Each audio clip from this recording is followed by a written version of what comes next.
Conhecido por dar ao mundo sushi, origami e o mundo de Pokémon, só para citar algumas coisas, é seguro dizer que o Japão é o lar de algumas das mentes mais criativas e inovadoras do nosso planeta. Mas essa engenhosidade se estende até a certos aspectos da vida cotidiana que podem surpreender os visitantes. De melancias quadradas a banheiros mágicos, prepare-se para dar uma olhada em como o Japão oferece detalhes de design incríveis, com funções realmente inteligentes.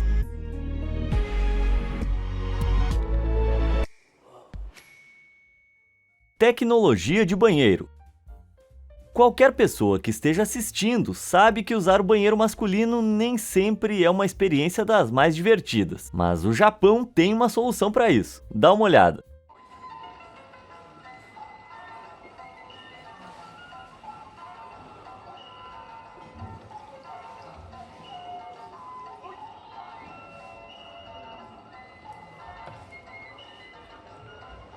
Embora aquele carinha na tela estivesse definitivamente fazendo xixi, ele não é o único. O cara que estava filmando também. Na verdade, se trata de um videogame instalado em um mictório no Japão, que tem uma função surpreendentemente prática. As latas de refrigerante da animação se sincronizam com o fluxo dourado do próprio usuário passando pelo ralo. Mas se a mira do mictório do usuário for muito ruim, há um dispositivo infravermelho que interrompe o jogo. Tem jeito melhor de incentivar a boa etiqueta do mictório do que usando videogames? Deixando a diversão e os jogos para trás, essa próxima invenção de banheiro japonesa é realmente impressionante. Confere aí.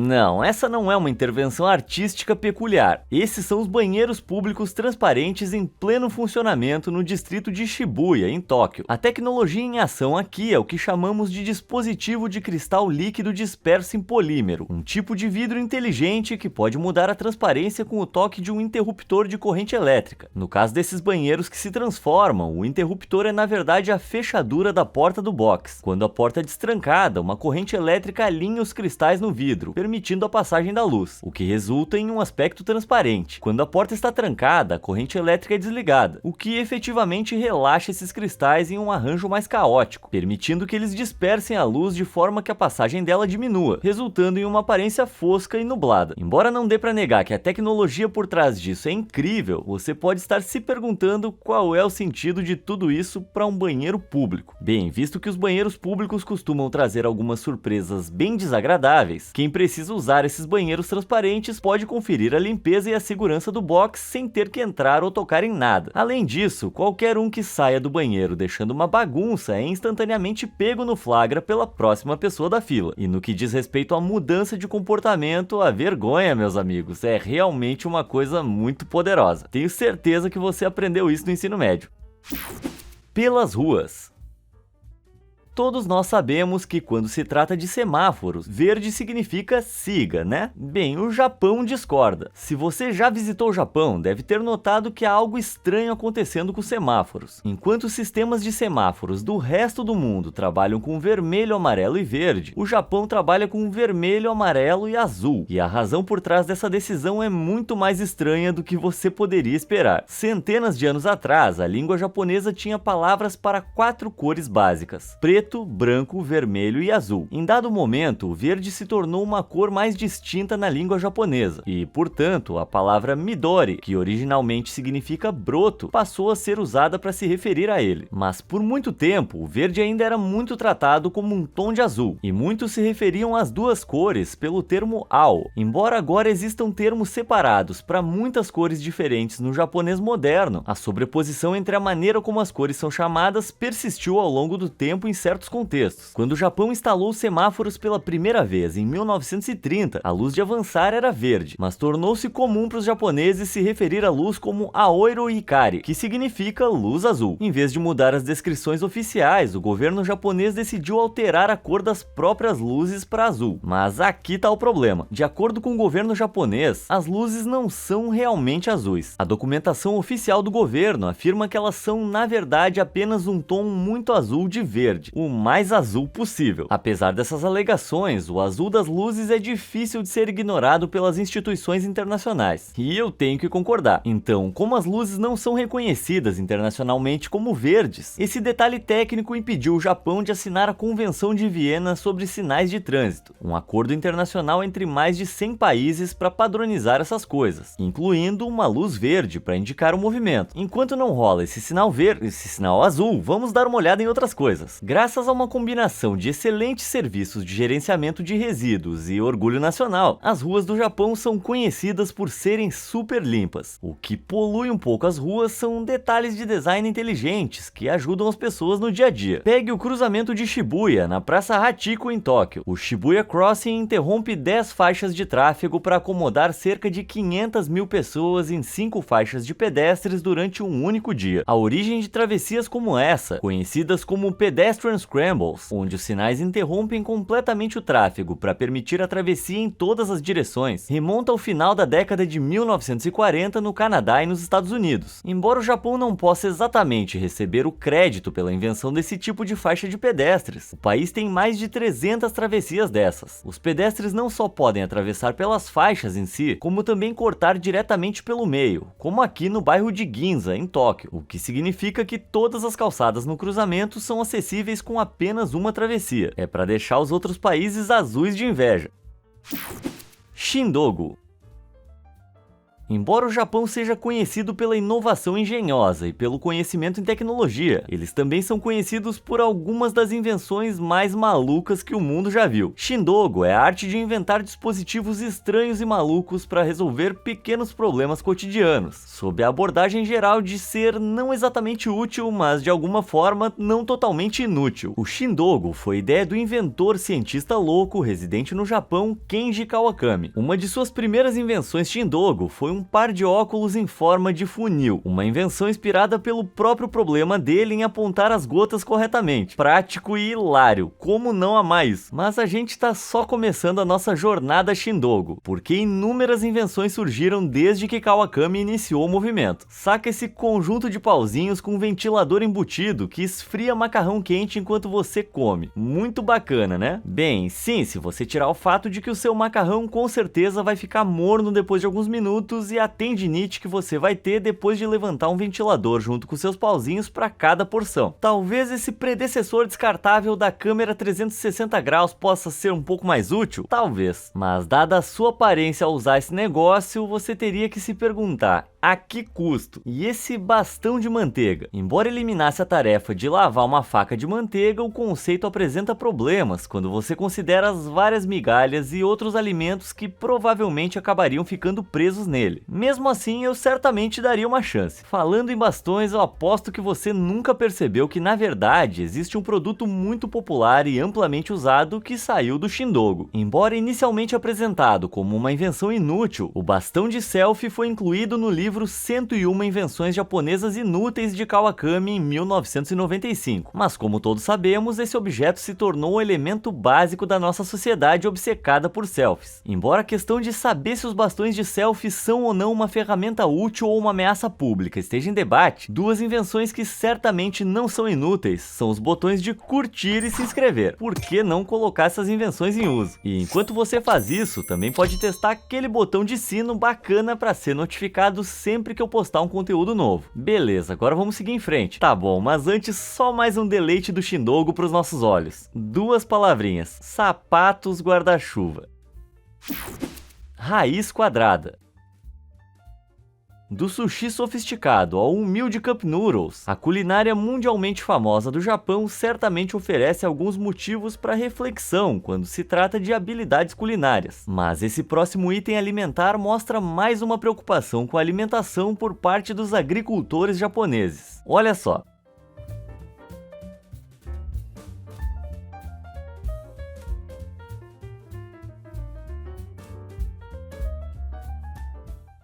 Não, Minecraft ainda não fez a transição para o mundo real. Essas são melancias muito reais e quadradas, mas como é que elas são cultivadas? E mais importante, por quê? Enquanto a melancia ainda é pequena na videira, uma caixa quadrada é colocada em volta dela. À medida que continuar a crescer, a fruta vai acabar preenchendo a caixa, moldando-se a sua forma cúbica. A semente dessa ideia foi plantada na mente do designer gráfico japonês Tomoyuki Ono em 1977, e ele até adquiriu uma patente nos Estados Unidos para o seu dispositivo de moldagem de frutas em forma de cubo. Embora as melancias esféricas normais, encontradas em mercados comuns, custem alguns dólares cada, essas criações cuboides legais alcançam até $200 cada no Japão e até $860 no exterior. Com um preço desses, certamente essas frutas devem ser as melancias mais saborosas e suculentas conhecidas pela humanidade, certo? Bem, apesar dos seus preços inflacionados, a maioria das melancias quadradas são quase intragáveis por causa da sua forma cúbica. Embora a patente de Ono afirme que o sabor das melancias moldadas não é inferior ao de uma com formato normal, as melancias quadradas de hoje são mais uma festa para os olhos do que para o estômago. Embora sua aparência seja o que as diferencia, a forma quadrada só pode ser mantida se colhida antes de atingir a maturidade. Ao contrário de muitas outras frutas, as melancias não continuam a amadurecer depois de colhidas. Então a polpa dentro das melancias quadradas está longe do delicioso vermelho brilhante a que estamos acostumados, sendo mais amarela e geralmente com um sabor bastante amargo. Embora você possa pensar que não é muito inteligente cultivar melancias que não são doces e saborosas, esses agricultores estão claramente fazendo alguma coisa certa, já que as caras melancias quadradas são um presente muito popular no Japão. Embora as novidades sejam muitas vezes inúteis, um grande benefício das melancias cúbicas é que elas são muito mais fáceis de embalar e enviar refrigeradas graças ao seu formato empilhável. Eu já tinha ouvido falar no conceito de alimentação funcional, mas não era bem isso que eu imaginava. Tá bom, então.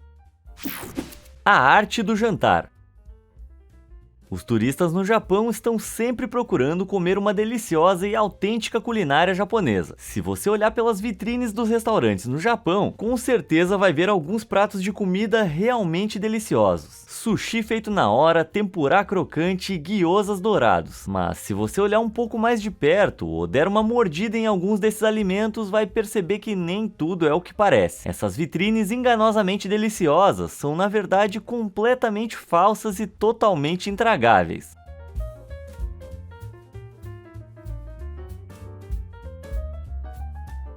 Embora alimentos falsos e não comestíveis possam parecer completamente inúteis, essa prática, conhecida como sampuro, tem uma função muito inteligente que serve para ajudar clientes em potencial de restaurantes a satisfazer seus estômagos roncando. O sampuro começou no final de 1800, com exibições de comida de verdade para dar aos clientes em potencial uma ideia do que estava sendo oferecido, já que os menus escritos não eram populares no Japão na época. Em certo momento, modelos feitos de cera de vela começaram a ser usados para evitar o desperdício de comida de verdade. Isso ganhou ainda mais popularidade após o fim da Segunda Guerra Mundial, quando o Japão foi fortemente ocupado pelos Estados Unidos, com até 430 mil soldados americanos morando lá em algum momento entre 1945 e 1952. A maioria desses soldados não entendia japonês, e quando chegava na hora do jantar, ler e pedir os cardápios dos restaurantes japoneses era uma tarefa impossível. Assim, os modelos sampuro permitiam que esses imigrantes americanos simplesmente apontassem para o item que queriam. Hoje, essa indústria de alimentos falsificados no Japão vale 90 milhões de dólares. Os clientes enviam versões reais dos pratos que desejam em uma versão sampuro junto com fotos para um lugar especializado. A comida de verdade é normalmente tratada para endurecê-la e depois mergulhada em silicone para criar um molde. Esse molde é então preenchido com plástico líquido para criar uma réplica falsa. Todo o processo é feito à mão e o passo mais importante é pintar e retocar as esculturas de alimentos para obter a comida falsa de aparência mais realista já conhecida. Eu sei que esse sampuro aí não deve ter um gosto muito bom, mas alguém mais aí ficou tentado a dar uma mordida? Mesmo no nosso mundo de menus online e aplicativos de entrega, essas amostras plásticas de alimento estão sempre presentes na cultura japonesa, e o sampuro tem servido como uma ferramenta valiosa para os turistas em todas as barreiras linguísticas. Mesmo que você não fale uma palavra em japonês, simplesmente aponte porque você quer comer e voilá! Ou, como diriam os japoneses, janjan. Verdades convenientes. Ao entrar em qualquer loja de conveniência em todo o mundo, você certamente vai ver uma grande variedade de garrafas plásticas. Só que no Japão, algumas delas têm alguns recursos muito convenientes escondidos à vista de todos. Os turistas certamente encontrarão muitos alimentos e bebidas exclusivos nas lojas de conveniência japonesas, mas um dos mais populares entre os locais é o Calpis Soda. A propósito, é Calpis e não Calpes, que soaria tipo xixi de vaca em inglês. Esse refrigerante branco é uma mistura de leite em pó e ácido lático e é consumido principalmente por seus altos níveis de cálcio. Mas além dos seus benefícios para a saúde e do sabor de iogurte, tem uma função muito inteligente escondida nas próprias garrafas. Olha aí!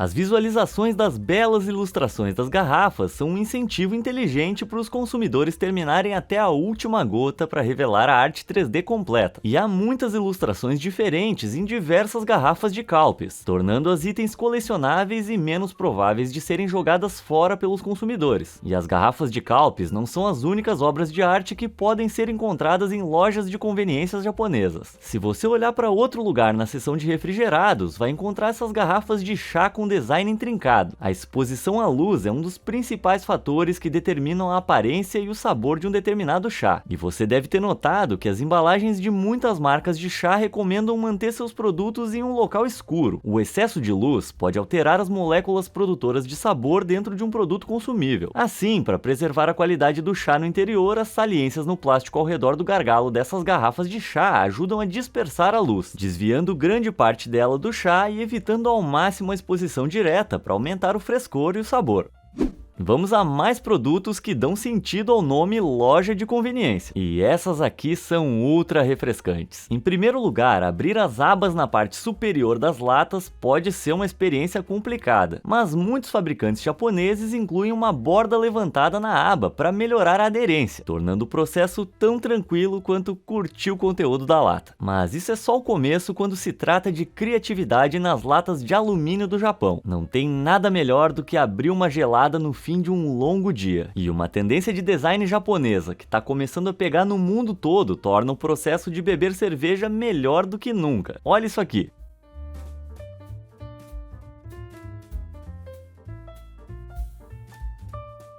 Essas latas de cerveja especiais de puxar o anel convertem latas de alumínio em copos de cerveja, que permitem uma experiência de degustação mais próxima de uma cerveja tirada na hora, em vez de beber pela pequena abertura daquele buraquinho de fechadura que a gente vê nas latas de cerveja comuns. Essas tampas destacáveis permitem uma apreciação mais direta por meio do aroma e do paladar de todos os sabores de malte de cerveja. Oishi! Combos de latas copo transformáveis à parte, se você já viu uma lata de cerveja japonesa em um estilo um pouco mais tradicional como esse, deve ter notado alguns pontos aparentemente aleatórios no topo, mas eles não são aleatórios, nem são informações codificadas usadas pelos fabricantes para verificações de qualidade, calibrações de máquinas de fábrica e afins. Na verdade, as empresas japonesas de bebidas alcoólicas integraram habilmente o braille em suas latas para evitar que pessoas com deficiência visual peguem acidentalmente uma cerveja, quando na verdade querem um refrigerante. No caso das latas de bebidas alcoólicas japonesas, algumas trazem escrito simplesmente álcool ou sake, enquanto outras trazem a marca do produto impressa em braille. E a missão do Japão pela acessibilidade não para por aí. Ela continua no corredor de laticínios. Esse pequeno arco recortado encontrado em caixas de leite também foi criado para deficientes visuais e ajuda a distinguir o leite puro de outras bebidas que vêm em embalagem de formato semelhante. Embora o ditado "quem não é visto não é lembrado" possa funcionar para alguns, no Japão tudo que não é visto certamente é lembrado. E o resultado é uma aula de eficiência mesmo para os cegos. Eu vou abrir uma gelada em brinde a isso. Agora, você vai precisar de algo para ajudar toda essa cerveja super conveniente a descer. E quando estiver no Japão, nada como uma boa porção de macarrão para deixar você na linha. Em média, há cerca de 5,72 bilhões de porções de macarrão instantâneo consumidos todos os anos no Japão. E suas lojas de conveniência oferecem o que parece ser um número infinito de sabores diferentes. Enquanto o Cup Noodles padrão precisa de água quente para preparar um caldo para o seu macarrão nadar, as especialidades das lojas de conveniência japonesas oferecem algumas maneiras super convenientes de drenar a água do cozimento. Um dos produtos de macarrão instantâneo mais populares no Japão, o macarrão UFO da Nissin, tem um método de preparo muito especial. Saca só!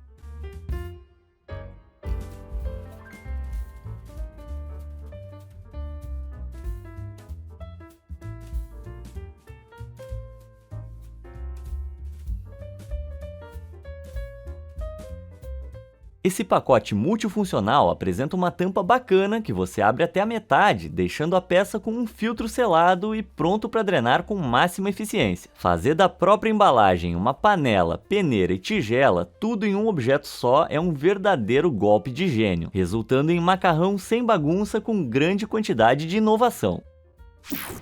Restaurantes robôs. Se você já teve pesadelos com robôs dominando o mundo, então o Japão pode não ser o lugar para você. Os robôs estão por toda parte no país, mesmo nos lugares que você menos espera. Confere aí.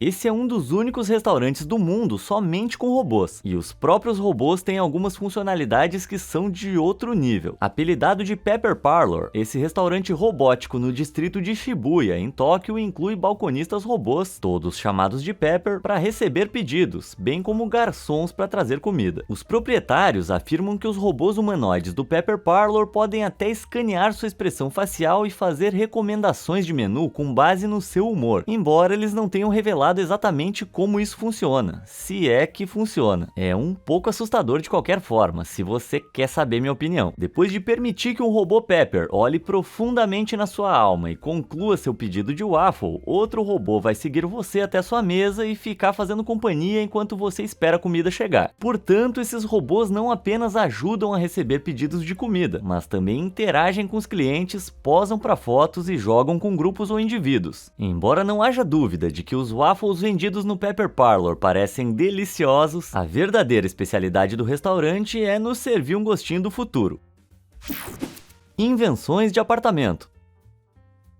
Já vimos que o Japão é um país de grandes mentes, mas graças à densa população do país, os apartamentos japoneses são notoriamente pequenos. Na verdade, o estúdio médio cobre apenas 20 metros quadrados, em comparação com o tamanho médio de 46 metros quadrados encontrado nos Estados Unidos. Isso é menos que a metade do tamanho. Apartamentos tão pequenos podem ser muito problemáticos para a compra de móveis e eletrodomésticos, e uma das maiores dores de cabeça para os novos inquilinos é a cozinha. Uma geladeira é uma parte essencial de qualquer cozinha moderna, mas nas cozinhas japonesas pode ser muito complicado encontrar o ponto certo onde a porta da geladeira tem espaço suficiente para abrir em uma direção que não atrapalhe. Então o sempre pragmático Japão encontrou uma solução. Essas geladeiras duplas são bastante comuns no Japão e são construídas com dobradiças inovadoras que permitem aos usuários abrir a porta pela esquerda ou pela direita. Cada dobradiça possui um engenhoso mecanismo de travamento que é capaz de mudar sua função dependendo de qual lado da porta você está abrindo. A opção de abrir essas geladeiras de ambos os lados não é apenas benéfica para uma cozinha mais flexível, mas também é uma bênção para todos os canhotos por aí. E aqui vão mais segredos para economizar espaço. Confere essa solução de banheiro para um micro apartamento.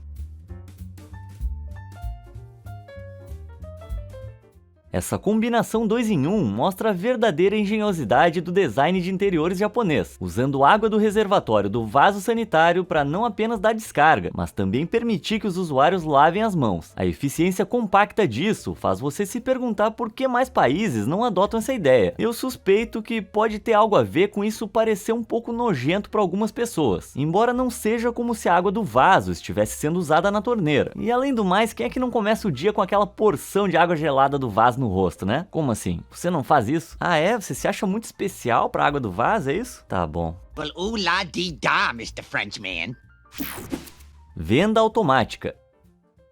Como garotos propaganda da conveniência de rua, as máquinas de venda automática são sinônimo da cultura urbana japonesa há décadas. E há uma boa razão. Os moradores das cidades do Japão são conhecidos por trabalharem em jornadas extremamente longas. Então, máquinas automatizadas com transações rápidas são essenciais para funcionários tão ocupados. Embora possa parecer um pouco insensível, descobrir todas as ofertas estranhas e malucas de diferentes máquinas de venda automática é uma das maneiras mais divertidas de passar um dia no Japão. Com uma população de 125 milhões de pessoas em um país aproximadamente do tamanho da Califórnia, o Japão é uma das nações mais densamente povoadas do planeta. Não só isso, mas cerca de 75% do terreno do Japão é montanhoso e inabitável, o que significa que os preços dos imóveis nas áreas urbanas são altíssimos, incluindo espaços comerciais. Dessa forma, as máquinas de venda nas ruas são uma solução inteligente para as empresas de consumo japonesas que procuram vender mercadorias sem ter que pagar taxas exorbitantes de aluguel por uma loja inteira. E além disso, tem a economia adicional que você já sabe, não ter que pagar funcionários para administrar uma loja, gastando só com o cara que faz o reabastecimento e o reparo das máquinas. O Japão tem mais de 5 milhões dessas máquinas espalhadas pelo país, das ruas de Tóquio ao cume do Monte Fuji. E com a já mencionada população de 125 milhões de pessoas, isso dá cerca de uma máquina para cada 25 cidadãos. Com esse número de máquinas de venda automática, não é surpresa que quando estiver no Japão, você possa comprar praticamente o que quiser, onde quiser. Desde coisas úteis, como guarda-chuvas, kits de testes médicos e refeições, até itens ainda mais essenciais, como cartas de Pokémon e bolo em lata. Não, obrigado, eu tô de dieta. Eu vou ficar só com a máquina de venda automática de repolho. Que se dane, eu vou passar nessa máquina de ovo também. Botar uma proteína. E claro, a dona Fala Sério vai adorar essas flores para presente compradas numa máquina. Que frescor, hein? Ah, Japão, você realmente é único. Quais dessas engenhosas e incomuns invenções japonesas e opções de design você gostaria de ver implementadas em todo o mundo? Me conta nos comentários. Mite kurete arigato. Obrigado por assistir.